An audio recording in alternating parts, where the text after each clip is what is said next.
नमस्कार। आप लोगों का स्वागत है हमारे YouTube चैनल में। और आज हम एक ऐसा टॉपिक पढ़ने वाले हैं जो लोगों को आसानी से समझ में नहीं आता,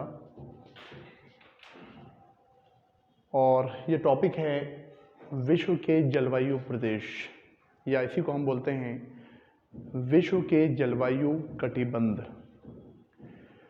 तो आज हम विश्व के जलवायु कटिबंध पर चर्चा करेंगे।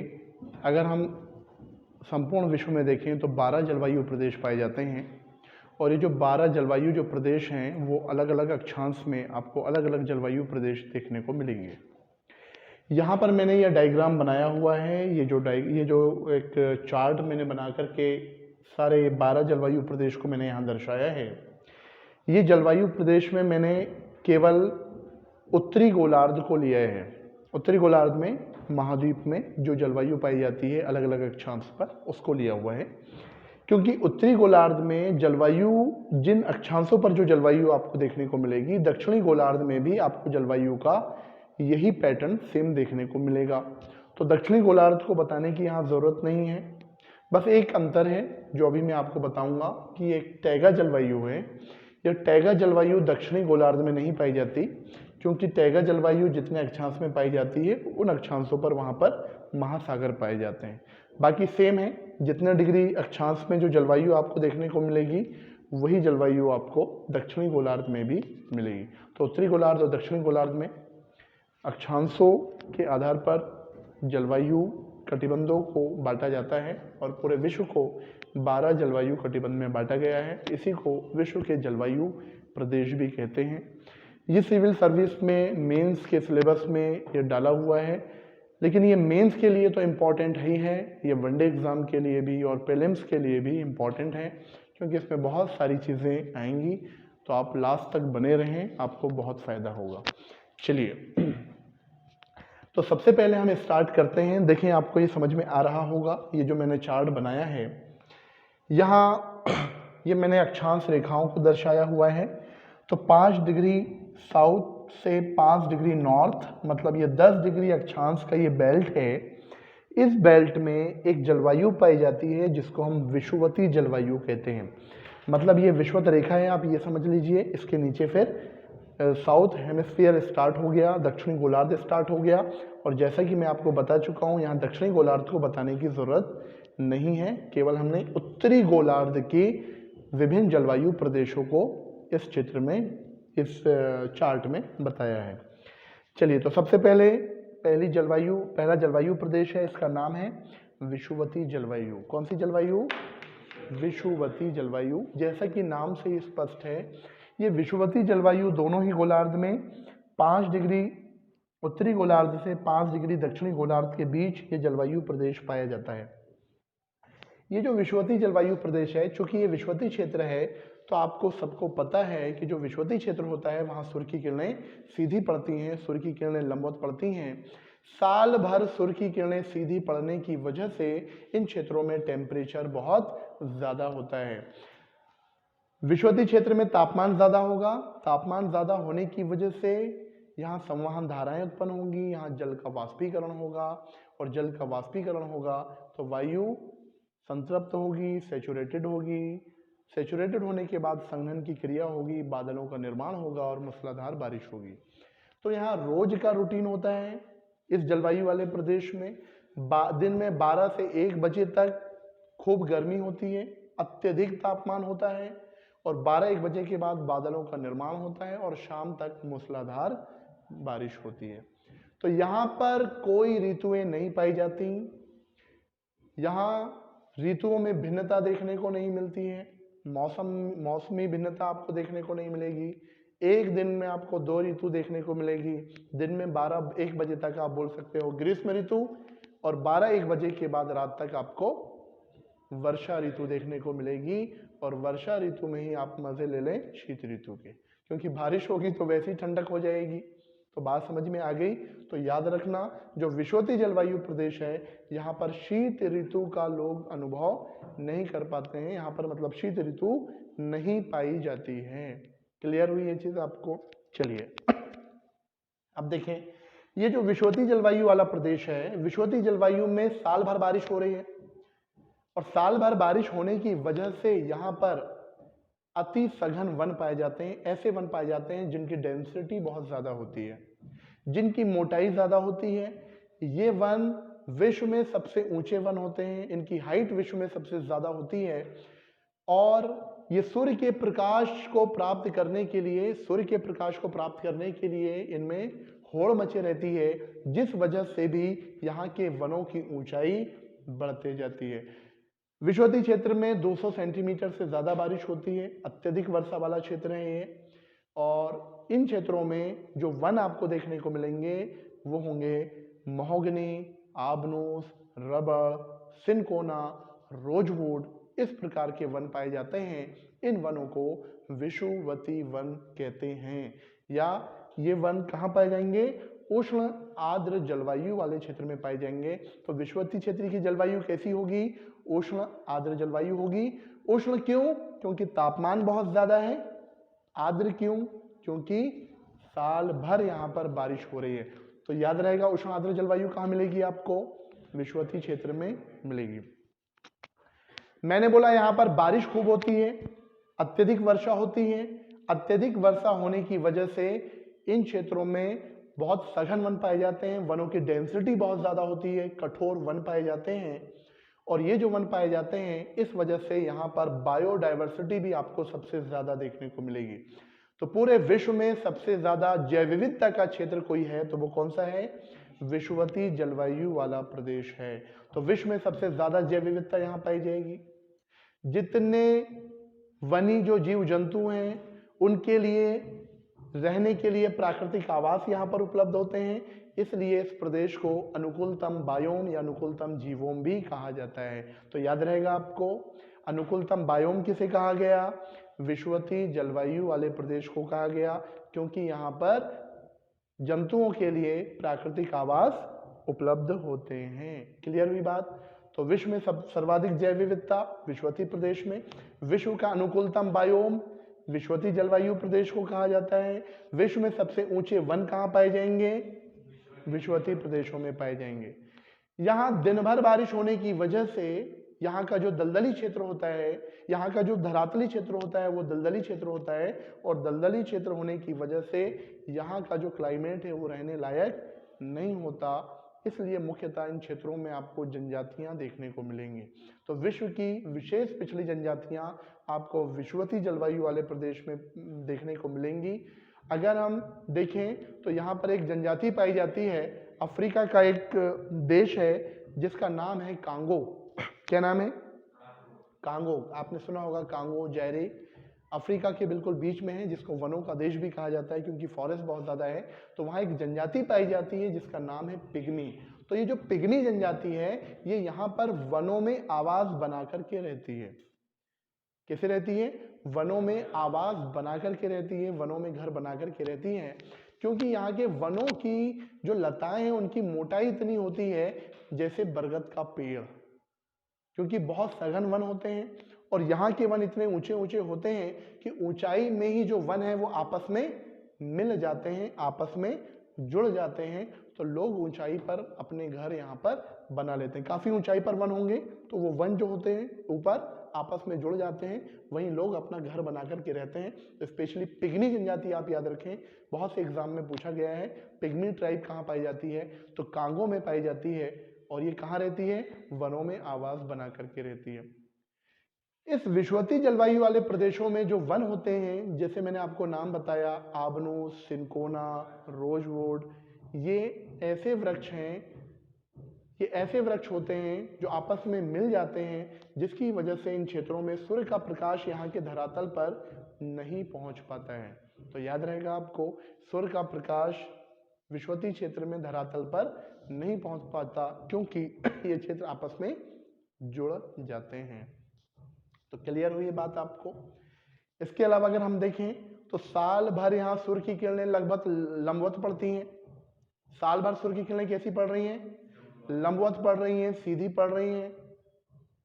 इस वजह से यहाँ पर दैनिक तापांतर बहुत कम होता है। तो दैनिक तापांतर भी कम होगा और वार्षिक तापांतर भी कम होगा। अगर आपसे प्रश्न पूछ लिया विश्व का वो कौन सा क्षेत्र है जहाँ पर दैनिक और वार्षिक तापांतर सबसे कम पाया जाता है, तो कौन सा क्षेत्र होगा?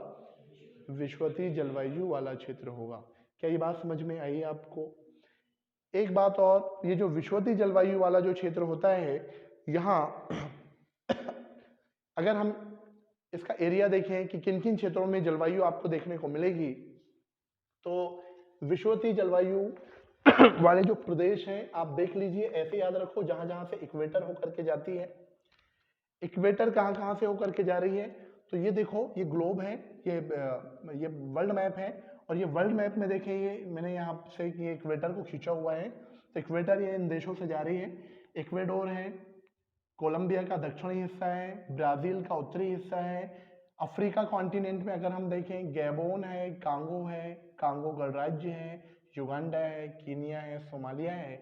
इसके अलावा एशिया कॉन्टिनेंट में अगर हम देखें तो इंडोनेशिया है। इंडोनेशिया का सुमात्रा द्वीप है, बोर्नियो द्वीप है, सुलावेसी द्वीप है।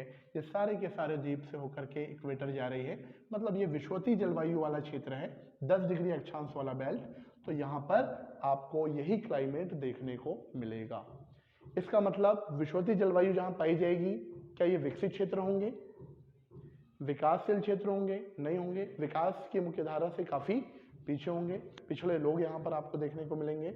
और ये सारे क्षेत्र, चूंकि यहाँ की जलवायु ही उष्ण आर्द्र है, इसलिए ये विश्व का सबसे पिछड़ा क्षेत्र माना जाएगा। क्लियर हुई ये बात आपको? चलिए, तो ये हमने देख लिया विश्व में कहाँ कहाँ ये जलवायु पाई जा रही है। तो ये थी विषुवतीय जलवायु। कुछ फैक्ट मैंने काम के जो आपको बताए उसको आपको याद रखना है। इसके अलावा दूसरी जलवायु पाई जाती है जिसको हम बोलते हैं सवाना जलवायु। कौन सी जलवायु? सवाना जलवायु। अब देखें, सवाना जलवायु, सबसे पहले तो आपको इसका विस्तार पता होने को होना कि सवाना जलवायु कितने डिग्री अक्षांश के बीच पाई जाएगी। तो देख लीजिए, सवाना जलवायु दोनों ही गोलार्ध में, उत्तरी गोलार्ध में भी और दक्षिणी गोलार्ध में भी, कहां से कहां तक? 5 डिग्री अक्षांश से लेकर के 15 डिग्री अक्षांश के बीच, 5 से लेकर के 15 डिग्री अक्षांश के बीच। लेकिन महाद्वीपों के पश्चिमी भाग में यह जलवायु पाई जाती है।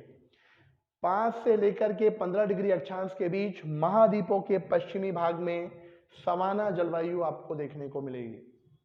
इसका नाम सवाना कैसे पड़ा? इसका नाम सवाना ऐसे पड़ा क्योंकि अफ्रीका में 5 से 15 डिग्री अक्षांश के बीच जो उष्ण कटिबंधीय घास के मैदान पाए जाते हैं, इन उष्ण कटिबंधीय घास के मैदानों को सवाना कहा जाता है।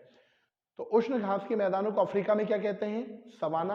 तो उसी के आधार पर इसका नामकरण हुआ है। ये जो उष्ण घास के मैदान होते हैं, यहाँ पर विषुवतीय क्षेत्र की तुलना में वर्षा थोड़ी कम होती है, लेकिन फिर भी ठीक ठाक वर्षा होती है। ये सवाना जलवायु वाले प्रदेश में बहुत ऊंचे ऊंचे घास के मैदान पाए जाते हैं, और बहुत ऊंचे ऊंचे घास के मैदान पाए जाते हैं। इस वजह से यहाँ पर बड़े बड़े झुंड में बड़े बड़े जंतु आपको देखने को मिलेंगे। तो बड़ी मात्रा में यहाँ पर झुंडों में जंतु पाए जाते हैं जिनका लोग आसानी से शिकार कर सकते हैं, और यहाँ लोग शिकार करने के लिए आते हैं। इसलिए सवाना जलवायु वाले क्षेत्र को या इस प्रदेश को बड़े शिकारों की भूमि या शिकार भूमि या इसे ही हंटिंग लैंड भी कहते हैं। तो याद रहेगा आपको, हंटिंग लैंड किसे कहा गया? अरे बोलो भाई, किसे बोला जाता है? सवाना जलवायु को हंटिंग लैंड कहा जाता है। तो विश्व के बड़े बड़े जंतु यहाँ पर आपको झुंड में देखने को मिलेंगे सवाना जलवायु वाले प्रदेश में।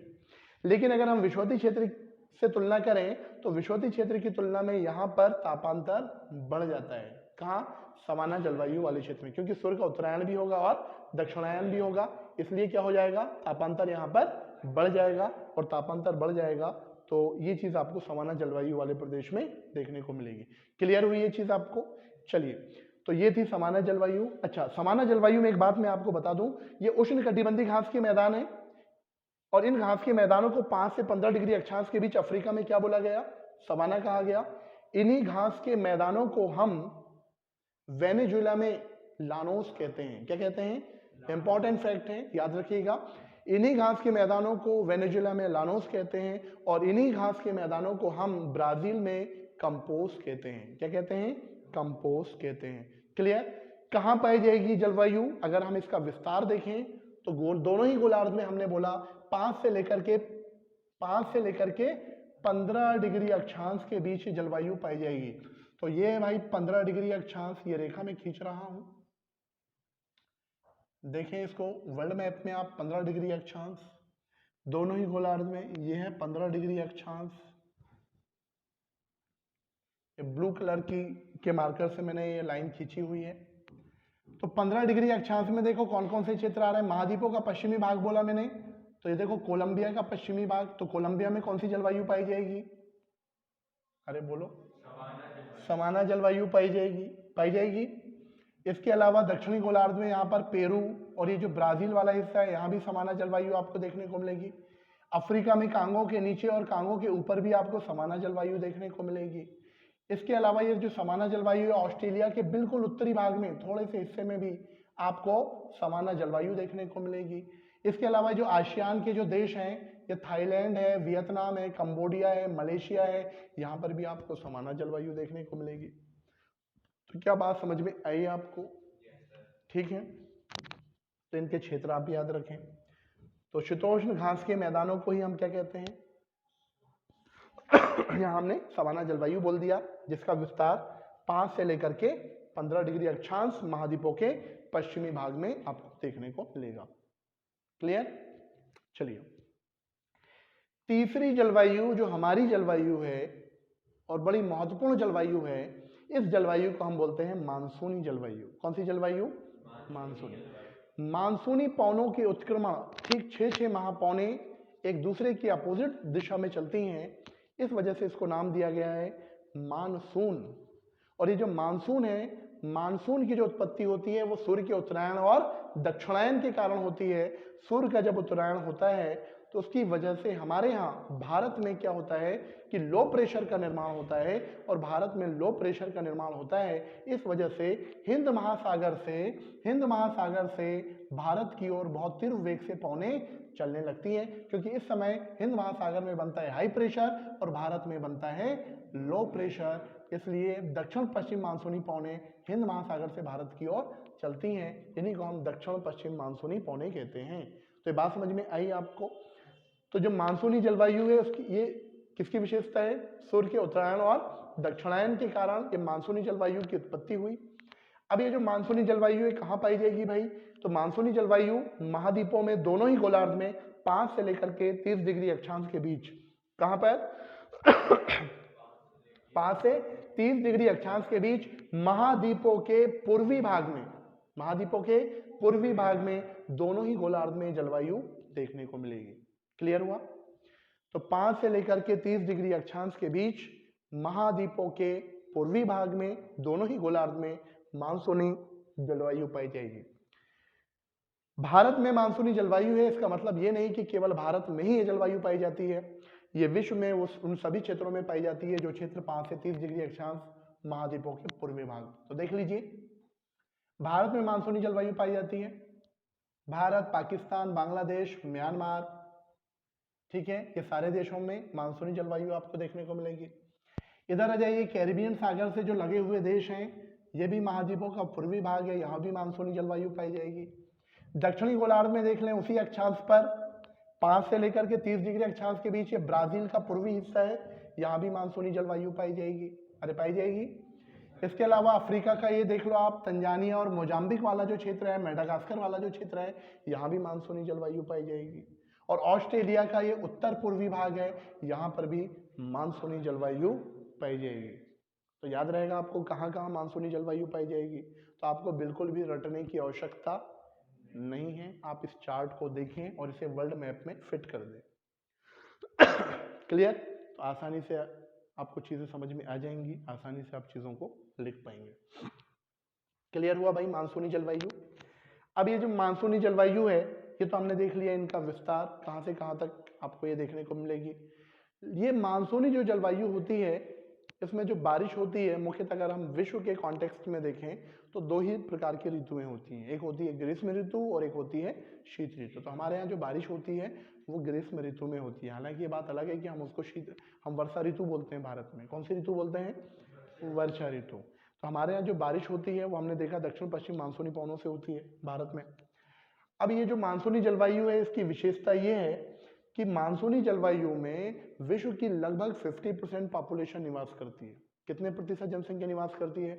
50% जनसंख्या निवास करती है। इसलिए इस जलवायु प्रदेश में जनसंख्या का दबाव बहुत ज़्यादा है और जनसंख्या का दबाव ज़्यादा होने की वजह से यहाँ पर पर्यावरण प्रदूषण की गंभीर समस्या देखने को मिलती है। अगर हम मानसूनी जलवायु में देखें तो हमारे यहाँ वर्षा 2 से 3 माह में ही होती है। 3 माह के आसपास हमारे यहाँ वर्षा खूब होती है, खासकर जिसको हम वर्षा ऋतु बोलते हैं, जुलाई, अगस्त, सितंबर के माह में। बाकी महीने हमारे यहाँ वर्षा नहीं होती।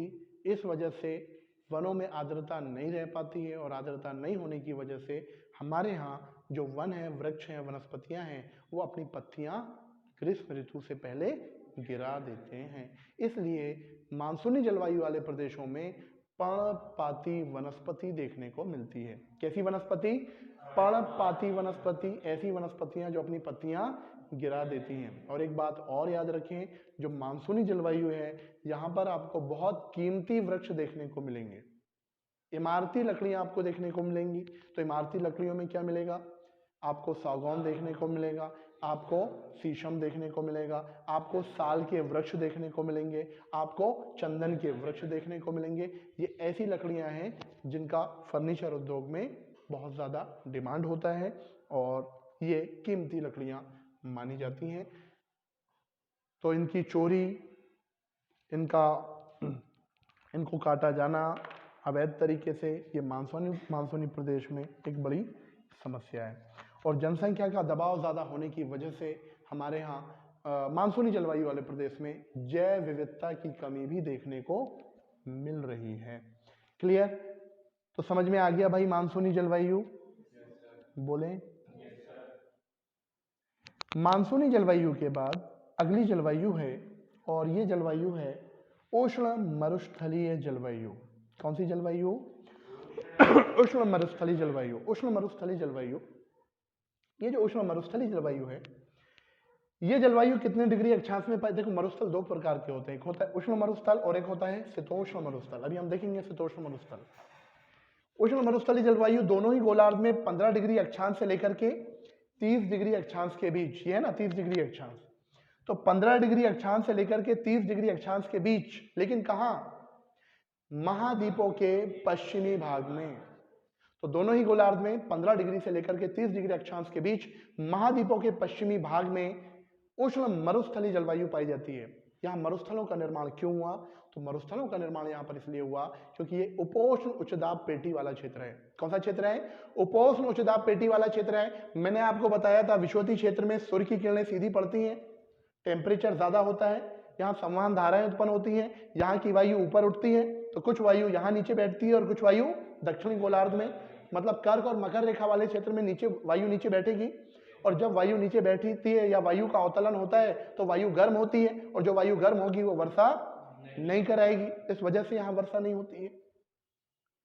लेकिन आपका प्रश्न होना चाहिए, सर फिर यहाँ पूर्वी भाग में मानसूनी जलवायु क्यों, केवल पश्चिमी भाग में ही उष्ण मरुस्थल क्यों?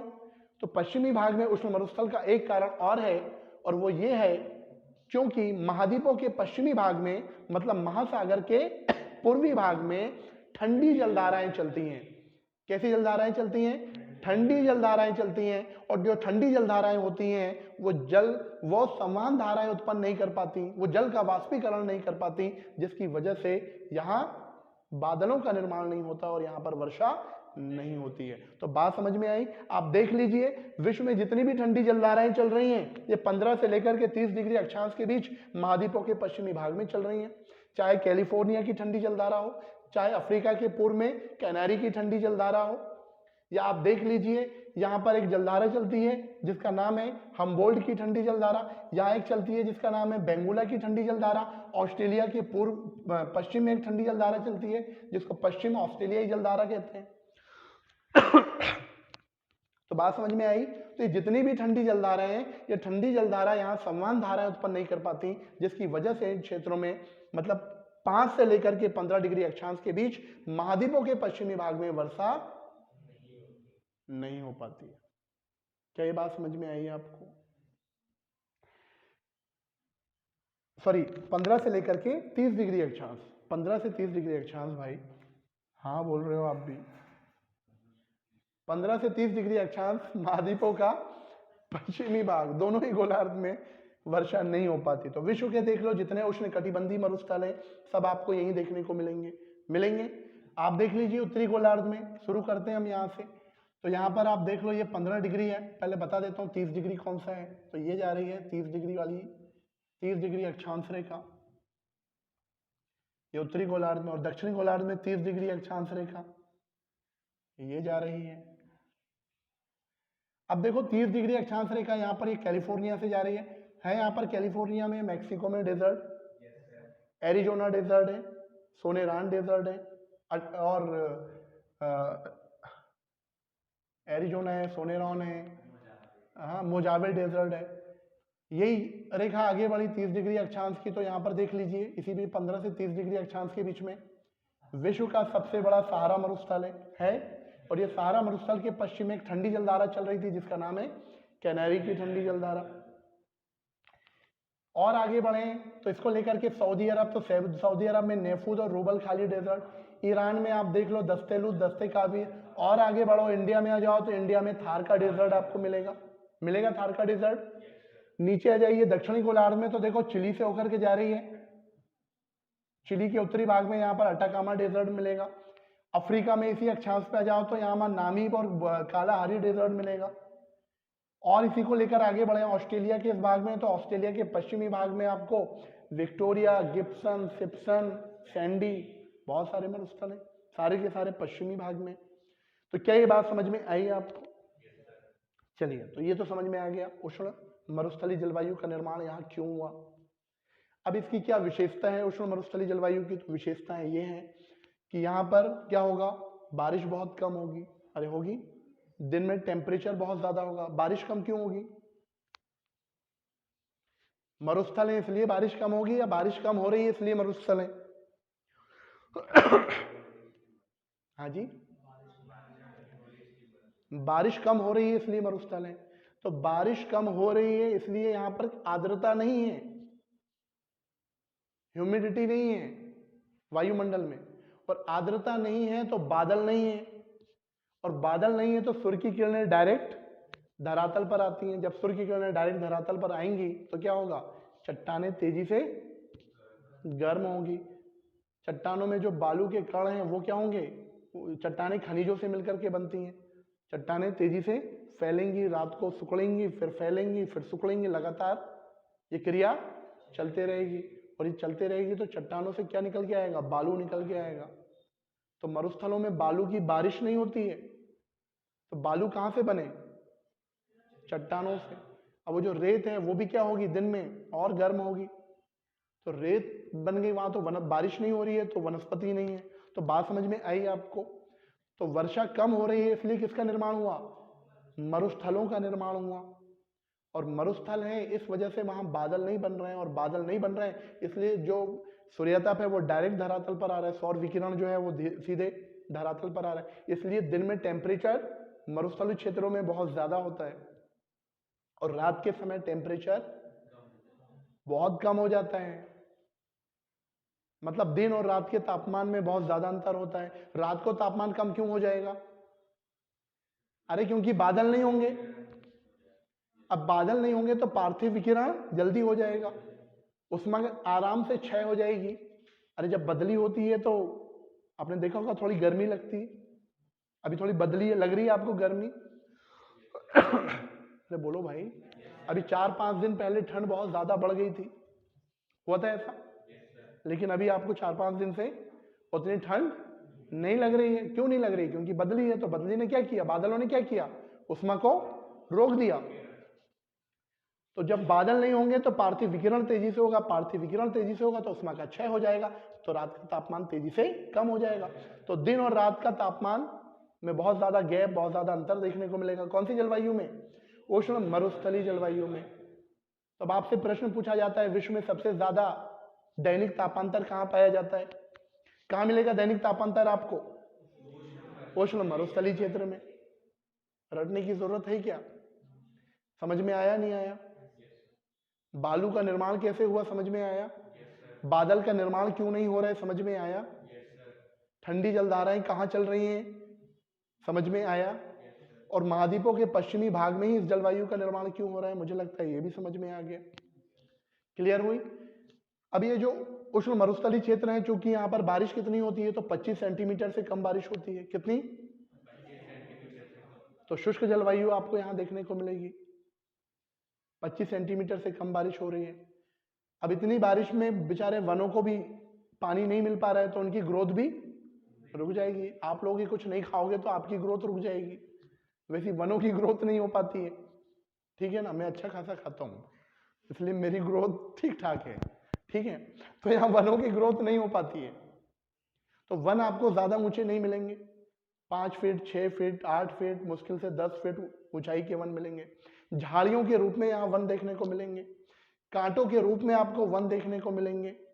तो वनों के कुछ प्रकार है, मतलब जेरोफाइट टाइप की वनस्पति आपको यहाँ देखने को मिलेगी, कटीली वनस्पतियां देखने को मिलेंगी, खेजड़ा है, बबूल है, नागफनी है, ऐसे वृक्ष आपको देखने को मिलेंगे। इनकी पत्तियां कांटों में रूपांतरित होंगी। यहाँ के वृक्षों की जो जड़ें होंगी खूब लंबी होंगी, ताकि अधिक गहराई से जल को अवशोषित कर सके। आई बात समझ में? यहाँ जो जीव जंतु होंगे, टेम्परेचर बहुत ज्यादा होगा तो बिल बनाकर रहने वाले जंतु आपको ज्यादा देखने को मिलेंगे, जैसे सांप हो गए, बिच्छू हो गए, ठीक है, इस टाइप की चीजें। तो जब भी जाइएगा थोड़ा सा सोच समझ के, नीचे मत सोना, नहीं तो पता चला निकल के आ गया, दिक्कत हो जाएगी। तो क्लियर हुआ ये आपको? उष्ण मरुस्थलीय जलवायु लिख लेंगे इसके ऊपर। तो सबसे ज्यादा दैनिक तापांतर कहाँ देखने को मिलेगा? जलवायु में। और निर्माण कैसे हुआ ये भी क्लियर हुआ। चलो आगे बढ़ते हैं। इसके बाद नेक्स्ट जो जलवायु है वो है भूमध्य सागरीय जलवायु। कौन सी जलवायु? भूमध्य सागरीय जलवायु। बड़ी खास जलवायु है ये। खास क्यों, अभी बताता हूं।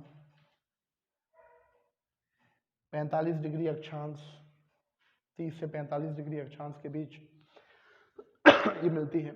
देखें, जो भूमध्य सागरीय जलवायु है दोनों ही गोलार्ध में 30 से लेकर के 45 डिग्री अक्षांश के बीच पाई जाती है, लेकिन महाद्वीपों के पश्चिमी भाग में, महाद्वीपों के पश्चिमी भाग में 30 से 45 डिग्री अक्षांश के बीच आपको भूमध्य सागरीय जलवायु देखने को मिलेगी। एक बात आपको बता दूं, ऐसा बोला जाता है कि विश्व की सबसे अच्छी जलवायु मानी जाती है, विश्व की सर्वश्रेष्ठ जलवायु में गिनी जाती है, क्योंकि यहां पर तापमान भी ठीक ठाक होता है, बहुत ज्यादा भी नहीं होता और बहुत कम भी नहीं होता है। एक मानव जीवन जीने के लिए जितनी आर्द्रता चाहिए उतनी आर्द्रता होती है, बहुत ज्यादा ह्यूमिडिटी भी नहीं होती है। वायु का वेग भी यहाँ ठीक ठाक होता है, तो विश्व की सर्वश्रेष्ठ जलवायु कहा गया। तो याद रखें भूमध्य सागरीय जलवायु। नामकरण कैसे? तो देखो, ये भूमध्य सागर है, मेडिटेरियन सी है, यूरोप और अफ्रीका के बीच में, इस आधार पर इसका नाम किया गया भूमध्य सागरीय जलवायु। इसका मतलब बिल्कुल नहीं कि भूमध्य सागर से लगे हुए देशों में ही जलवायु पाई जाएगी। ये बात समझ में आ रही है? तो कहां बोला मैंने? 30 से लेकर के 45 डिग्री महाद्वीपों के पश्चिमी भाग में आपको भूमध्य सागरीय जलवायु देखने को मिलेगी। तो पहले देख लेते हैं इनका विस्तार कहां कहां पर है। तो ये देख लो आप, ये फ्रांस है, स्पेन है, पुर्तगाल है, इटली है, ये सारे के सारे जो देश हैं यहाँ पर भूमध्य सागरीय जलवायु पाई जाती है। इसके अलावा देख लीजिए अमेरिका का ये 30 से 45 डिग्री महाद्वीपों का जो पश्चिमी भाग है, यहाँ भी भूमध्य सागरीय जलवायु पाई जाएगी। ये यहाँ पे भूमध्य सागरीय जलवायु मिलेगी, भूमध्य सागरीय जलवायु अरे मिलेगी। फिर ये देखो चिली है, चिली है जो मध्य चिली है, मध्य चिली में भी भूमध्य सागरीय जलवायु पाई जाती है, दक्षिणी गोलार्ध में। फिर आप आ जाओ यहाँ पर दक्षिण अफ्रीका, दक्षिण अफ्रीका का ये दक्षिण पश्चिमी भाग है, थोड़ा सा हिस्सा, यहाँ भी भूमध्य सागरीय जलवायु पाई जाती है। और इधर देख लीजिए ऑस्ट्रेलिया का ये दक्षिण पूर्वी भाग है, यहाँ भी भूमध्य सागरीय जलवायु पाई जाती है। तो याद रहेगा आपको। तो ये सारे देशों में, मध्य चिली में, अफ्रीका, दक्षिण अफ्रीका के दक्षिणी भाग में, ऑस्ट्रेलिया के दक्षिण पश्चिमी भाग में कौन सी जलवायु? भूमध्य सागरीय जलवायु। और ये यहाँ पे अमेरिका का जो कैलिफोर्निया वाला राज्य है, अमेरिका का ये कैलिफोर्निया वाला जो क्षेत्र है, यहाँ भी आपको भूमध्य सागरीय जलवायु देखने को मिलेगी। ठीक है। अब भूमध्य सागरीय जलवायु की विशेषता क्या है? एक खास बात यह है दूसरे जलवायु से भिन्न इस बात में है कि जो भूमध्य सागरीय जलवायु होती है इसमें हमेशा वर्षा शीत ऋतु में होती है। वर्षा किस ऋतु में होती है? और शीत ऋतु में वर्षा क्यों होती है? तो इस बात को समझ लीजिए। शीत ऋतु में वर्षा इसलिए होती है, मैंने आपको बताया था कि सूर्य का उत्तरायण होता है और सूर्य का दक्षिणायन होता है। तो जब सूर्य का दक्षिणायन होता है तो उसके साथ साथ वायुदाब पेटियां भी खिसक जाती हैं। अरे खिसकेंगी, जब वायुदाब पेटियां खिसकेंगी तो पवन पेटियों का भी खिसकाव होगा। अरे होगा या नहीं होगा? तो मैंने आपको बताया था पछुआ पवनें कहाँ चलती हैं? पछुआ पवनें हमेशा 40 से लेकर के 65 डिग्री अक्षांश के बीच में चलती हैं। मतलब इन क्षेत्रों में पछुआ पवनें बहुत अच्छे तरीके से चलती हैं, पश्चिमी यूरोपीय जलवायु वाले क्षेत्रों में। लेकिन जब वायुदाब पेटियों का खिसकाव हो जाता है तो पछुआ पवनें भी खिसक कर सूर्य के दक्षिणायन के साथ साथ जब सूर्य मकर रेखा पर सीधा पड़ता है, ट्रॉपिक ऑफ कैप्रिकॉर्न पर सूर्य की किरणें सीधी पड़ती हैं। मतलब अभी हमारे यहाँ विंटर है, अभी की जो स्थिति है, तो अभी क्या हुआ, पछुआ पवनें क्या हो जाती हैं, सूर्य के दक्षिणायन के साथ साथ नीचे शिफ्ट हो जाती हैं और शिफ्ट होकर के कहाँ, भूमध्य सागरीय जलवायु वाले क्षेत्र में चलने लगती हैं। महासागरों से बड़ी मात्रा में आर्द्रता ग्रहण करती हैं और महाद्वीपों में आकर के खूब वर्षा कराती हैं। इस वजह से शीत ऋतु में भूमध्य सागरीय जलवायु में वर्षा होती है। कारण समझ में आ गया? क्या है भाई? अरे कारण क्या है? सूर्य के दक्षिणायन के साथ साथ पछुआ पवनों का दक्षिण की ओर शिफ्ट हो जाना, जिसकी वजह से शीत ऋतु में पवनें कहां आ गई? पछुआ पवनें भूमध्य सागरीय जलवायु वाले क्षेत्र में, इसलिए वहां पर शीत ऋतु में बारिश होती है। और शीत ऋतु में बारिश होती है यहां, ये तो याद रखें। इसके अलावा ये क्षेत्र हैं जहां बड़ी मात्रा में आपको रसदार फल देखने को मिलेंगे। बहुत बड़ी संख्या में यहां पर रसदार फलों की खेती की जाती है। और बड़ी मात्रा में जो रसदार फलों की खेती होती है, जैसे यहां पर अंगूर की खेती होगी, यहाँ पर बड़ी मात्रा में संतरे की खेती होगी, बड़ी मात्रा में नाशपाती की खेती होगी, और भी बहुत सारे फल हैं वो यहाँ पर लगाए जाते हैं। और इन फलों से बहुत बड़ी मात्रा में वाइन बनाई जाती है। तो विश्व में सबसे ज़्यादा वाइन का प्रोडक्शन किसी क्षेत्र में होता है तो वो कौन से प्रदेश हैं? भूमध्य सागरीय जलवायु वाले प्रदेश हैं भाई। तो याद रहेगा आपको। अभी मैंने आपको बताया था भूमध्य सागर में एक देश है भूमध्य सागर से लगा हुआ, फ्रांस। सुना है आपने फ्रांस का नाम? ये है फ्रांस। फ्रांस में विश्व में सबसे ज्यादा अंगूर का उत्पादन होता है। फ्रांस का एक जिला है जिसका नाम है शैंपेन। क्या नाम है? उस शैंपेन जिले में बड़ी मात्रा में अंगूर का उत्पादन, तो उसका नाम रखा गया शैंपेन। जब वहां पर वाइन बनाई गई उस शैंपेन जिले में अंगूर से, तो उसका नाम क्या रखा गया? अब मुझे लगता है पूरी दुनिया जानती है शैंपेन क्या होता है। देखिए मुस्कुरा रहे हैं। हाँ जी, तो समझ में आ गया। तो अंगूर से क्या बनाई जा रही है? शैंपेन शराब बनाई जा रही है। तो शैंपेन का उत्पादन कौन करता है? फ्रांस करता है। तो विश्व में सबसे ज्यादा शराब का उत्पादन भी फ्रांस करता है, इसलिए फ्रांस को वाइन यार्ड कहा जाता है। क्या कहा जाता है? बहुत इंपॉर्टेंट फैक्ट है, याद रखिएगा। तो विश्व का वाइन यार्ड किसे कहा गया? फ्रांस को कहा गया। चलिए, तो शराब के लिए फेमस है ये जलवायु, भूमध्य सागरीय जलवायु। ठीक है। तो ग्रीष्म ऋतु यहां शुष्क होगी और शीत ऋतु में यहां पर वर्षा होगी। तो याद रहेगा आपको, शीत ऋतु में वर्षा पछुआ पवनों के कारण, और ग्रीष्म ऋतु यहाँ की शुष्क, क्योंकि पछुआ पवनें ग्रीष्म ऋतु में सूर्य के उत्तरायण के कारण उत्तर की ओर शिफ्ट हो जाएंगी, इसलिए यहाँ ग्रीष्म ऋतु कैसी होगी? शुष्क होगी। तो समझ में आ गया भूमध्य सागरीय जलवायु की उत्पत्ति कैसे हुई। चलिए, तो याद रहेगा आपको, रसीले फल, साइट्रस फ्रूट्स आपको यहाँ देखने को मिलेंगे और कौन कौन से देश जहाँ ये जलवायु पाई जाएगी, जहाँ भी ये जलवायु पाई जाएगी वहाँ खूब रसदार फलों की खेती होगी, क्योंकि वहाँ बारिश कब होगी, विंटर में बारिश होगी। जैसे अमेरिका में कैलिफोर्निया, तो कैलिफोर्निया में भी बड़ी मात्रा में फलों के बागान लगाए जाते हैं।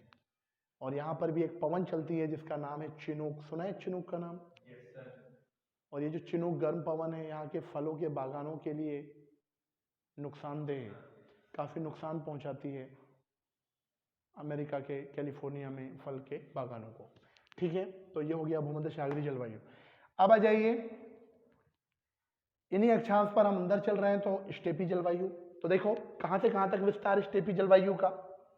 तो ये जो स्टेपी जलवायु है भाई 30 से 45 डिग्री अक्षांश दोनों ही गोलार्ध में, लेकिन महाद्वीपों का आंतरिक भाग कहाँ मिलेगी है? 30 से 45 डिग्री अक्षांश महाद्वीपों के आंतरिक भाग में, दोनों ही गोलार्ध में स्टेपी जलवायु पाई जाती है। इसका नाम स्टेपी क्यों रखा गया? क्योंकि जो स्टेपी जलवायु है, ये स्टेपी नाम है यूरोप में शीतोष्ण घास के मैदानों का। किसका नाम है? यूरोप में शीतोष्ण घास के मैदानों को स्टेपी कहा जाता है। यूक्रेन में ये घास के मैदान आपको बड़ी मात्रा में देखने को मिलेंगे, हंगरी में देखने को मिलेंगे। इन अक्षांशों पर इतने ही विस्तार में, इन्हीं अक्षांशीय विस्तार में बहुत सारी जगह, बहुत विश्व में ये जलवायु आपको देखने को मिलेगी। तो बात समझ में आ गई आपको? दोनों ही गोलार्ध में 30 से 45 डिग्री अक्षांश महाद्वीपों के आंतरिक भाग में स्टेपी जलवायु पाई जाती है। अब ये जो स्टेपी जलवायु होती है, स्टेपी चूंकि स्टेपी शीतोष्ण घास के मैदान हैं, तो विश्व के जितने भी शीतोष्ण घास के मैदान हैं वहां पर आपको ये जलवायु देखने को मिलेगी। क्लियर? होता क्या है, यहां पर सूर्य की किरणें तिरछी पड़ेंगी, मध्य अक्षांशीय क्षेत्र है, तो सूर्य की किरणें तिरछी पड़ने की वजह से यहां पर बारिश तो कम होती है, बारिश 70 से 80 सेंटीमीटर ही होती है, लेकिन सूर्यातप कम होने की वजह से, टेम्परेचर कम होने की वजह से यहां आर्द्रता लंबे समय तक बनी रहती है। और आर्द्रता लंबे समय तक बनी रहती है, इस वजह से यहां पानी की कमी नहीं होती। तो यहां बड़े घास के मैदान पाए जाते हैं।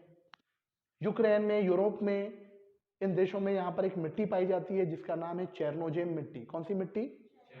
और ये जो चेरनोजेम मिट्टी होती है, ये बहुत उपजाऊ मिट्टी होती है, विश्व की उपजाऊ मिट्टी में गिनी जाती है। हालांकि हमारे यहाँ जैसी काली मिट्टी होती है लगभग वैसी ही होती है, लेकिन काली मिट्टी से बहुत ज्यादा उपजाऊ होती है। तो याद रहेगा, शीतोष्ण घास के मैदानों को, या शीतोष्ण घास के मैदान में कौन सी मिट्टी देखने को मिलेगी आपको?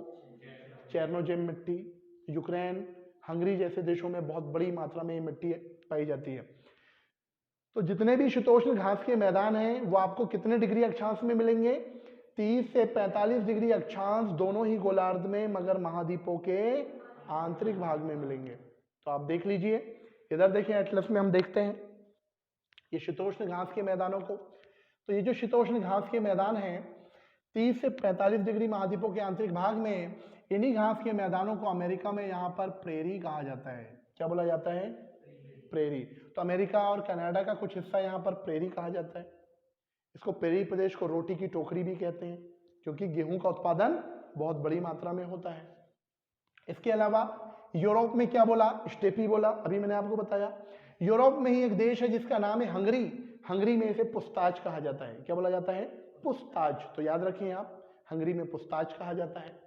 और आगे बढ़ते हैं तो आप देखो अर्जेंटीना में इतने ही डिग्री अक्षांश पर ये जो घास के मैदान पाए जाते हैं इनको हम पंपास कहते हैं। कंपोस्ट नहीं, कंपोस्ट ब्राजील में उष्ण घास के मैदानों को कहा था। अर्जेंटीना में शीतोष्ण घास के मैदान मिलेंगे जिसको हम क्या बोलेंगे? पंपोस कहेंगे। ठीक इतने ही अक्षांश पर दक्षिण अफ्रीका में जो शीतोष्ण घास के मैदान पाए जाते हैं इन्हें वेल्ड कहा जाता है। तो दक्षिण अफ्रीका में क्या कहते हैं? वेल्ड कहते हैं। और इतने ही डिग्री अक्षांश पर ऑस्ट्रेलिया में जो शीतोष्ण घास के मैदान मिलेंगे उन्हें डाउन्स कहते हैं। तो याद रहेगा, इन शीतोष्ण घास के मैदानों को अर्जेंटीना में पंपास कहा, दक्षिण अफ्रीका में वेल्ड कहा, ऑस्ट्रेलिया में डाउन्स कहा, अमेरिका में प्रेरी कहा, यूरोप में स्टेपी कहा, हंगरी में पुस्ताच कहा, यूरोप में स्टेपी कहा, और इसी आधार पर इसका नामकरण भी हुआ इस जलवायु का, स्टेपी जलवायु। तो क्या समझ में आई स्टेपी जलवायु? ठीक है।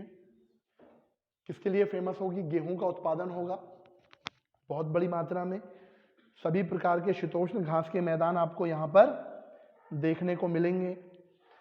और मैंने आपको बताया चूंकि यहाँ सूर्यातप कम होता है, इस वजह से यहाँ पर ठीक ठाक आर्द्रता बनी रहती है। क्लियर हुआ? इसके बाद हम आगे बढ़ते हैं। अगली जलवायु है शीतोष्ण मरुस्थलीय जलवायु। कौन सी जलवायु? शीतोष्ण मरुस्थलीय जलवायु। देखें फिर वही कितने डिग्री अक्षांश में, ये जलवायु 30 से लेकर के 45 डिग्री अक्षांश महाद्वीपों के आंतरिक भाग में देखने को मिलेगी। महाद्वीपों के आंतरिक भाग में 30 से 45 डिग्री अक्षांश के बीच आपको शीतोष्ण मरुस्थलीय जलवायु देखने को मिलेगी। शीतोष्ण मरुस्थलीय जलवायु का विकास इतने अक्षांश में महाद्वीपों के आंतरिक भागों में क्यों हुआ? इसलिए हुआ क्योंकि यहाँ वर्षा की तुलना में वाष्पीकरण की दर ज्यादा होती है। यहाँ वर्षा की तुलना में वाष्पीकरण की दर ज्यादा होती है, इस वजह से यहाँ पर मरुस्थलों का निर्माण हुआ मध्य अक्षांश में। इसलिए कैसे मरुस्थल? शीतोष्ण मरुस्थल, टेम्परेट डेजर्ट आपको यहाँ देखने को मिलेंगे। क्लियर? तो यहाँ वर्षा कम होती है, यहाँ वर्षा 40 से 50 सेंटीमीटर ही होती है, जिससे आर्द्रता की कमी हो जाती है। इस वजह से यहाँ पर मरुस्थल बने। तो विश्व के जितने भी शीतोष्ण मरुस्थल हैं वो आपको यहाँ देखने को मिल जाएंगे। तो आप देख लीजिए, अगर हम बात करें कुछ मरुस्थलों की तो हमारे आ जाइए आप मंगोलिया में पाई जाएगी ये जलवायु। हमारा जो मध्य एशिया की जो कंट्री है, कजाकिस्तान, उज्बेकिस्तान, तुर्कमेनिस्तान, ताजिकिस्तान, वहां भी ये जलवायु पाई जाएगी। तो मंगोलिया में कौन सा मरुस्थल? गोबी का मरुस्थल। तो गोबी का मरुस्थल एक शीतोष्ण कटिबंधीय मरुस्थल है, टेम्परेट डेजर्ट है। वैसे ही दक्षिणी गोलार्ध में आप देख लीजिए, यहाँ अर्जेंटीना में एक डेजर्ट है जिसका नाम है पेंटागोनिया का डेजर्ट। तो ये भी कैसा मरुस्थल है? शीतोष्ण कटिबंधीय मरुस्थल है। तो समझ में आ गया आपको?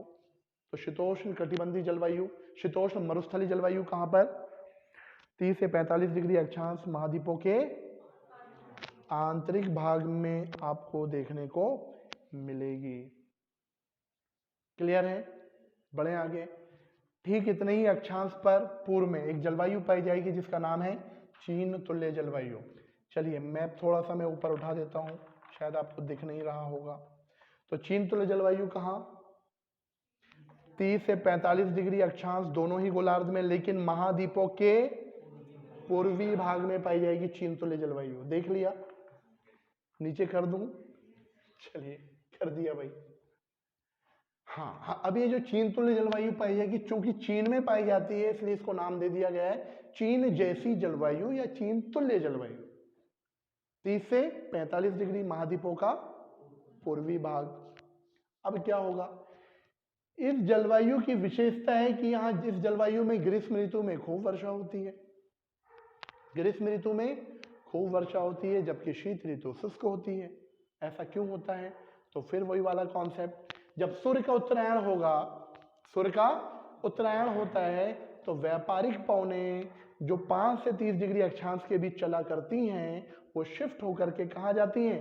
30 से 45 डिग्री अक्षांश के बीच आ जाती हैं, या 20 से इधर 40 डिग्री अक्षांश के बीच आ जाती हैं।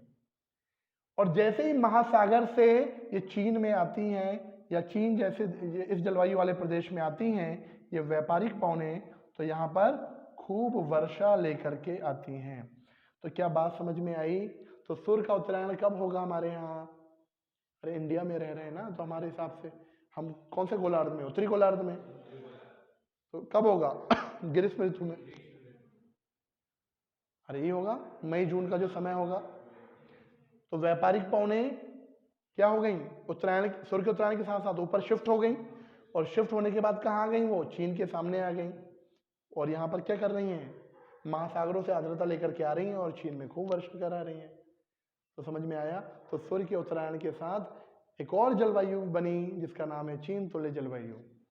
तो चीन तुल्य जलवायु में बारिश कब होगी? ग्रीष्म ऋतु में होगी, और सामान्यतः शीत ऋतु शुष्क होती है। तो समझ गए आप?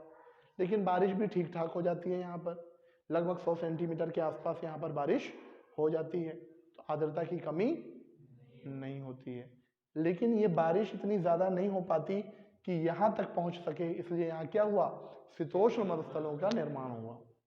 क्या ये बात समझ में आई आपको? चलिए, तो ये भाई चीन तुल्य जलवायु। लगभग मानसूनी प्रदेशों में जिस प्रकार के वन आपको देखने को मिल रहे थे, लगभग उसी प्रकार की कुछ वनस्पतियां आपको यहाँ देखने को मिलेगी और कुछ भिन्न प्रकार की भी वनस्पतियां यहाँ पर पाई जाती हैं। क्लियर है? तो कहाँ पाई जाएगी चीन तुल्य जलवायु? तो विश्व में, ग्लोब में फिर रख लीजिए आप 30 से लेकर के 45 डिग्री अक्षांश में विश्व के जितने भी क्षेत्र हैं, महाद्वीपों का पूर्वी भाग, वहां पर चीन तुल्य जलवायु पाई जाएगी। तो देख लो, अर्जेंटीना और उरुग्वे का ये पूर्वी भाग, इधर देख लीजिए दक्षिण अफ्रीका का ये पूर्वी भाग, ऑस्ट्रेलिया का ये पूर्वी भाग। तो यहाँ पर आपको चीन तुल्य जलवायु, और चीन में तो पाई जाएगी चीन तुल्य जलवायु, चीन जैसी जलवायु। ये क्लियर हुई चीजें आपको? चलो भाई आगे बढ़ते हैं। चीन तुल्य जलवायु के बाद एक और जलवायु है जिसका नाम है पश्चिम यूरोपीय जलवायु। कौन सी जलवायु? पश्चिम यूरोपीय जलवायु।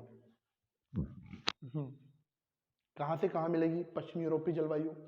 तो पश्चिम यूरोपीय जलवायु मिलेगी आपको दोनों ही गोलार्ध में 45 से लेकर के 60 डिग्री अक्षांश, लेकिन महाद्वीपों का पश्चिमी भाग। क्लियर है? तो 40 से लेकर के 60 डिग्री अक्षांश के बीच महाद्वीपों के पश्चिमी भाग में पश्चिम यूरोपीय जलवायु पाई जाएगी। क्योंकि पश्चिम यूरोप में ये जलवायु पाई जाती है। पश्चिम यूरोप का मतलब क्या है? तो देखें भाई, पश्चिमी यूरोप का मतलब ये है कि जो पश्चिम यूरोप है ना, ये वाला, ये जो ब्रिटेन है ना, आपको ये जो ब्रिटेन दिख रहा है, ब्रिटेन है, फ्रांस का उत्तरी हिस्सा है, जर्मनी है, डेनमार्क है, नॉर्वे का दक्षिणी हिस्सा है, स्वीडन का दक्षिणी हिस्सा, ये पूरा का पूरा पश्चिमी यूरोप कहलाता है। याद रहेगा, खासकर ब्रिटेन को याद रखें, ब्रिटेन की जो स्थिति है वो कहाँ है? पश्चिम यूरोप में। तो पश्चिम यूरोप के नाम पर इस जलवायु का नामकरण किया गया, पश्चिम यूरोपीय जलवायु इसको बोला गया। तो याद रखें 45 से 60 डिग्री अक्षांश महाद्वीपों के पश्चिमी भाग में जलवायु पाई जाएगी। सूर्य की किरणें तिरछी पड़ेंगी, अरे पड़ेंगी, टेम्परेचर काफी कम होगा। यहाँ कौन सा पवन बेल्ट है? ये पछुआ पवनों का बेल्ट है। हमने देखा था 40 से लेकर के 65 डिग्री अक्षांश के बीच पछुआ पवनें पश्चिम से पूर्व की ओर चलती हैं। तो इस क्षेत्र में कौन सी पवनें चलेंगी? पछुआ पवनें। तो पछुआ पवनें महासागरों से आर्द्रता ग्रहण करेंगी और इन क्षेत्रों में खूब वर्षा कराएंगी नहीं कराएंगी? तो पछुआ पवनों ने यहाँ से आर्द्रता ग्रहण की, ये चल रही है पछुआ पवनें। ये कौन सा क्षेत्र भाई? 45 से 60 डिग्री अक्षांश महाद्वीपों का पश्चिमी भाग, इसको बोलते हैं ब्रिटिश कोलंबिया क्षेत्र। क्या बोलते हैं? तो ये ब्रिटिश कोलंबिया क्षेत्र में पछुआ पवनों से साल भर वर्षा होती है, लेकिन मूसलाधार नहीं, फुहारों के रूप में वर्षा होती है। कैसी वर्षा होती है? फुहारों के रूप में। और वर्षा फुहारों के रूप में होती है तो अच्छी खासी हो जाती है। अगर हम देखें तो साल भर में लगभग 150 सेंटीमीटर तक बारिश हो जाती है, 140 से 150 सेंटीमीटर तक। यही पछुआ पवनें आगे बढ़ी, अटलांटिक महासागर से आर्द्रता ग्रहण की और ब्रिटेन में भी साल भर बारिश होती है। तो ब्रिटेन एक ऐसा देश है जहां साल भर वर्षा होती है, साल भर बारिश होती है। आपने देखा होगा जब भी ब्रिटेन में मैच होते हैं, कभी भी मैच रद्द हो जाता है, मैच को बीच में रोकना पड़ता है, कभी भी रिमझिम बारिश स्टार्ट हो जाती है होता है। और खासकर किस ऋतु में बारिश ज्यादा होगी? शीत में या ग्रीष्म में? अरे जल्दी बताएं, ग्रीष्म ऋतु में बारिश ज्यादा होगी या शीत ऋतु में? पश्चिम यूरोपीय जलवायु वाले क्षेत्र में। अभी बताया था ग्रीष्म ऋतु में सूर्य का उत्तरायण होगा तो ये पवन ऊपर खिसकेगी, तो भाई ग्रीष्म ऋतु में बारिश ज्यादा होगी यहाँ। हालांकि शीत में भी होगी, लेकिन ग्रीष्म में ज्यादा होती है और साल भर बारिश होती है। तो समझ में आ गया? तो ब्रिटेन एक ऐसा देश है जहां पर साल भर बारिश होती है, क्योंकि कौन सी जलवायु है वहां पर? पश्चिम यूरोपीय जलवायु। किस पवनों से वर्षा हो रही है? पछुआ पवनों से वर्षा हो रही है। तो यहां भी देख लिया। इधर देख लीजिए चिली का जो दक्षिणी, चिली बहुत लंबा देश है भाई, खूब लंबा देश है। हाँ, ब्रिटेन जाएं तो अम्ब्रेला लेकर के जाएं, आप छाता लेकर के जाइए, रेनकोट लेकर के जाइए, है ना।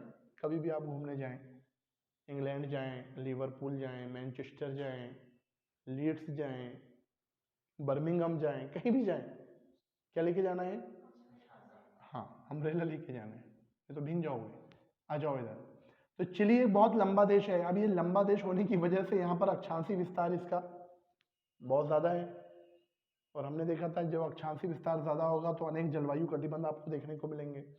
इसलिए अभी हमने देखा चिली में कई टाइप की जलवायु आपको देखने को मिली। मरुस्थलीय जलवायु भी है चीन में, भूमध्य सागरीय जलवायु भी है, और चीन का जो दक्षिणी भाग है यहाँ पर पश्चिम यूरोपीय जलवायु पाई जाती है। कौन सी जलवायु? तो चीन के दक्षिणी भाग में भी पश्चिमी यूरोपीय जलवायु देखने को मिलेगी। और ये पश्चिमी यूरोपीय जलवायु आपको ये देखो ऑस्ट्रेलिया के नीचे तस्मानिया है और यहीं पर न्यूजीलैंड है, यहाँ भी जलवायु देखने को मिलेगी। तो पछुआ पवनों से ब्रिटेन में साल भर बारिश हो रही है, तो जो जलवायु ब्रिटेन की वही जलवायु न्यूजीलैंड की, इसलिए दक्षिण का ब्रिटेन किसे कहते हैं? न्यूजीलैंड को कहते हैं। क्लियर है? चलिए, तो समझ में आया आपको पश्चिमी यूरोपीय जलवायु। तो विषुवतीय जलवायु के बाद विश्व में कहीं सबसे ज्यादा वर्षा होती है तो वो पश्चिम यूरोपीय जलवायु वाले क्षेत्र में होती है, और वो भी कौन सी पवनों से?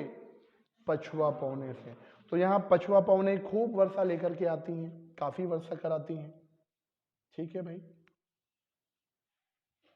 अच्छा, एक बात आप यहाँ याद रखें, यहाँ बारिश ज्यादा होगी तो फिर वन कैसे पाए जाएंगे? तो सघन शंकुधारी वन देखने को मिलेंगे। अरे मिलेंगे, सघन शंकुधारी वन होंगे, सघन होंगे, डेंसिटी ज्यादा होगी, बहुत ऊंचे ऊंचे वृक्ष होंगे। और जो शंकुधारी वन होते हैं इनसे लुगदी बनाई जाती है। क्या बनाई जाती है? लुगदी। और लुगदी का इस्तेमाल होता है फिर कागज बनाने में। क्या बनाने में होता है? तो कागज उद्योग का विकास होगा। इसका मतलब यहाँ के वन कैसे होंगे? आर्थिक दृष्टि से उपयोगी होंगे। अरे होंगे या नहीं होंगे? तो मिल गए आपको। तो बड़े बड़े यहाँ पर आपको कागज उद्योग का विकास आपको देखने को मिलेगा, एक तो पश्चिमी यूरोपीय जलवायु में भी, और अभी बताऊंगा मैं आपको सेंट लॉरेंस जलवायु वाले क्षेत्र में भी। क्लियर हुई ये चीजें? बढ़े आगे। चलिए, तो ये हो गई पश्चिमी यूरोपीय जलवायु। तो याद रहेगा आपको 45 से 60 डिग्री अक्षांश। ठीक, इतने ही अक्षांश पर अगली जलवायु हम देख रहे हैं। 45 से 60 डिग्री अक्षांश के बीच जो जलवायु पाई जाएगी उसका हमने क्या बोला? सेंट लॉरेंस जलवायु। लेकिन महाद्वीपों के पूर्वी भाग में, दोनों ही गोलार्ध में महाद्वीपों के पूर्वी भाग में 45 से 60 डिग्री अक्षांश के बीच सेंट लॉरेंस जलवायु पाई जाएगी। सेंट लॉरेंस का नाम सुना है? सेंट लॉरेंस एक नदी है, और ये जो नदी है ये निकलती कहां से है? तो जो 5 महान झीलें हैं उसमें से एक झील है जिसका नाम है ओंटारियो झील। कौन सी झील? तो यहां पर अमेरिका में एक झील है जिसका नाम है, देखो भाई इधर पूर्वी अमेरिका में यहाँ झील है ओंटारियो, अमेरिका और कनाडा की सीमा लगती है। यहाँ से एक नदी निकली जिसका नाम है सेंट लॉरेंस नदी, और यहाँ के इधर अटलांटिक ओशन में मिल जाती है, हैलिफैक्स द्वीप के ऊपर। इसी के नाम पर इस जलवायु का नामकरण किया गया सेंट लॉरेंस जलवायु, या कई जगह आपको सेंट लॉरेंशियन जलवायु भी मिल जाएगा। क्लियर हुई ये चीज आपको? तो सेंट लॉरेंस जलवायु कहां मिलेगी? हमेशा महाद्वीपों के पूर्वी भाग में। लेकिन कितने डिग्री अक्षांश में? 45 से 60 डिग्री अक्षांश में। महाद्वीपों के पूर्वी भाग में 45 से 60 डिग्री अक्षांश में ये जलवायु देखने को मिलेगी। क्लियर? और सेंट लॉरेंस जलवायु की विशेषता है, यहां पर ये उपध्रुवीय क्षेत्र है, उपध्रुवीय निम्न दाब पेटी का क्षेत्र है। और मैंने आपको बताया था ध्रुवीय पवने और पछुआ पवने यहां आकर के आपस में टकराती हैं, और आपस में टकराने की वजह से मतलब यहाँ ठंडी और गर्म वायु राशियां टकराती हैं। जब विपरीत स्वभाव वाली वायु राशि आपस में टकराती है तो वहां पर वाताग्र बनते हैं। क्या बनते हैं? वाताग्र बनते हैं। वाताग्र जिसको हम फ्रंट कहते हैं। और जब वाताग्र बनते हैं तो क्या होगा? शीतोष्ण कटिबंधीय चक्रवात भी आते हैं। तो इस जलवायु की विशेषता है, सेंट लॉरेंस जलवायु के क्षेत्र में शीतोष्ण कटिबंधीय शीतोष्ण चक्रवात आएंगे। इस जलवायु की विशेषता है, यहाँ पर रिमझिम बारिश होगी। किस वजह से? साइक्लोन के आने की वजह से, चक्रवातों के आने की वजह से। तो चक्रवातों की बारंबारता के कारण यहाँ पर काफी वर्षा हो जाती है सेंट लॉरेंस जलवायु में। तो यहाँ भी अच्छी खासी वर्षा आपको देखने को मिलेगी। तो समझ में आया आपको? लेकिन ये क्षेत्र चूंकि वर्षा ज्यादा हो रही है इसलिए यहाँ भी सघन वन पाए जाएंगे। और वन कौन से होंगे? शंकुधारी वन होंगे। और शंकुधारी वन जो होते हैं मैंने आपको बताया अभी कैसे होते हैं, कीमती वृक्ष होते हैं। और इनसे क्या बनाया जाता है? कागज बनाया जाता है। लुगदी, लुगदी से कागज बनाया जाता है। तो इन क्षेत्रों में बड़ी मात्रा में कागज उद्योग का विकास हुआ है। तो देख लीजिए कनाडा, सेंट लॉरेंस नदी के तट पर यहाँ पर एक शहर है जिसका नाम है मॉन्ट्रियल। सुना है आपने? विश्व में कागज उद्योग का सबसे बड़ा केंद्र है मॉन्ट्रियल, कनाडा का शहर है। विश्व में सबसे ज्यादा कागज उद्योग का विकास कनाडा में हुआ है। आगे बढ़े, ये जो रूस का जो साइबेरिया, दक्षिणी साइबेरिया वाला जो हिस्सा है, या एशिया का जो रूस है, यहाँ भी बड़ी मात्रा में आपको ये शंकुधारी वन मिलेंगे सेंट लॉरेंस जलवायु वाले क्षेत्र में। तो रूस में भी पाई जाती है जलवायु। तो ये मत सोचना सेंट लॉरेंस कनाडा में बहती है तो कनाडा में ही मिलेगी जलवायु। क्लियर हुई ये चीज आपको? तो रूस में भी कागज उद्योग का काफी विकास हुआ है। क्लियर? चलिए, इसके अलावा ये जलवायु और कहाँ पर मिलेगी आपको? तो दक्षिणी गोलार्ध में देखिए, न्यूजीलैंड का जो दक्षिणी भाग है यहाँ भी ये जलवायु पाई जाएगी। इधर तो फिर नहीं पाई जाएगी, इधर फिर महासागर स्टार्ट हो गए। तो क्लियर हुआ? तो शंकुधारी वनों के लिए फेमस है, लुगदी के लिए फेमस है, कागज के लिए फेमस है। कौन सी जलवायु? सेंट लॉरेंस जलवायु। और पश्चिम यूरोपीय जलवायु। शीतोष्ण चक्रवात आएंगे कहाँ? सेंट लॉरेंस जलवायु वाले क्षेत्रों में। बढ़े आगे हम। चलिए, इसके बाद अगली जलवायु है टैगा जलवायु। कौन सी जलवायु? टैगा जलवायु। अब ये टैगा जलवायु 60 से लेकर के 70 डिग्री अक्षांश के बीच दोनों ही 60 से 70 डिग्री अक्षांश के बीच केवल उत्तरी गोलार्ध में पाई जाती है। कौन से गोलार्ध में? केवल उत्तरी गोलार्ध में पाई जाती है, दक्षिणी गोलार्ध में नहीं पाई जाती है टैगा जलवायु। क्यों नहीं पाई जाती दक्षिणी गोलार्ध में? क्योंकि महोदय दक्षिणी गोलार्ध में महासागर का विस्तार है, दक्षिणी गोलार्ध में इन अक्षांशों पर महाद्वीप नहीं है, इसलिए दक्षिणी गोलार्ध में जलवायु नहीं पाई जाती। बस यही अंतर है, बाकी सारी जलवायु जो उत्तरी गोलार्ध में पाई जा रही है वो सारी आपको दक्षिण गोलार्ध में मिलेगी, टैगा को छोड़कर। याद रहेगा आपको?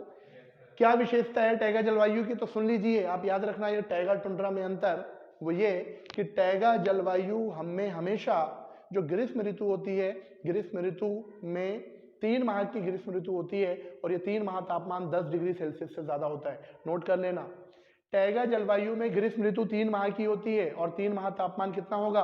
10 डिग्री सेल्सियस से ज्यादा होगा, अधिक होगा, केवल 3 माह।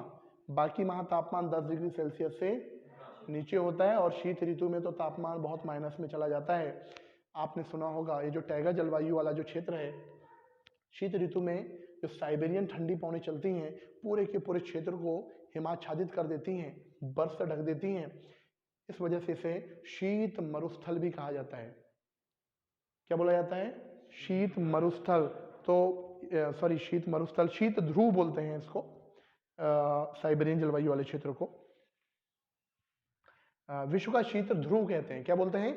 विश्व का शीत ध्रुव इसे कहा जाता है, टैगा जलवायु वाले क्षेत्र को। किसको? टैगा जलवायु वाले क्षेत्र को, क्योंकि टेम्परेचर बहुत कम हो जाता है। अरे आपने एक जगह का नाम सुना होगा ना, बरखोयांस्क। बरखोयांस्क पर्वत का नाम सुना है? विश्व का सबसे ठंडा स्थान बरखोयांस्क, जो कहां पर है? रूस के साइबेरिया में। ये यहाँ पर है भाई, ये रूस का जो साइबेरिया जो है, एशिया में जो साइबेरिया है, ये वाला हिस्सा यहाँ पर है बरखोयांस्क पर्वत।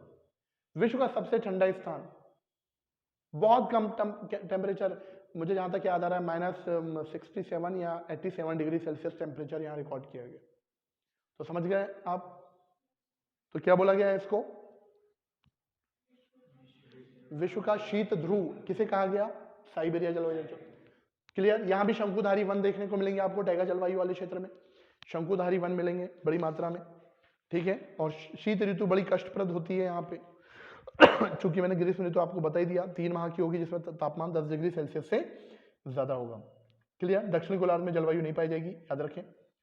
और शीत ऋतु में यहाँ पर जो अधिकांश जो जंतु पाए जाते हैं वो शीत निंद्रा में चले जाते हैं। इस जलवायु में, टैगा जलवायु में। और टुंड्रा में भी यही हाल होगा। अब आ जाइए टुंड्रा जलवायु।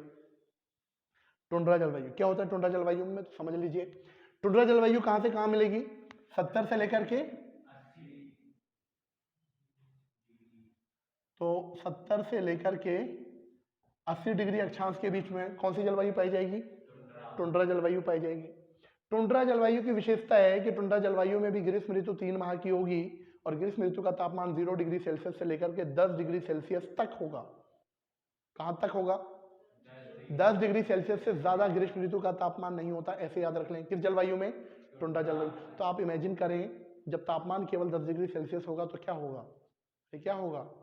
छोटी छोटी जब ग्रीष्म ऋतु आती होगी, 10 डिग्री सेल्सियस जब टेम्परेचर तक होता होगा, तो छोटी छोटी झाड़ियाँ, फूलदार पौधे उगते होंगे, काई आपको देखने को मिलेगी, फूल वाले पौधे देखने को मिलेंगे। बड़े वृक्ष तो आपको देखने को नहीं मिलेंगे, क्योंकि वनस्पति की ग्रोथ के लिए एक निश्चित तापमान भी चाहिए होता है, तो उतना तापमान यहाँ पर नहीं मिल पाता है। क्लियर हुई ये चीज आपको? अब ये जो टुंड्रा जलवायु है थोड़ी सी खास है, इसको आप याद रखें। पहले तो मैंने बता दिया शीत ऋतु 3 माह की, टेम्परेचर 10 डिग्री सेल्सियस से ज्यादा नहीं होगा, 0 से 10 मात्र 3 माह होता है, बाकी 9 माह तापमान 0 डिग्री सेल्सियस से नीचे रहता है।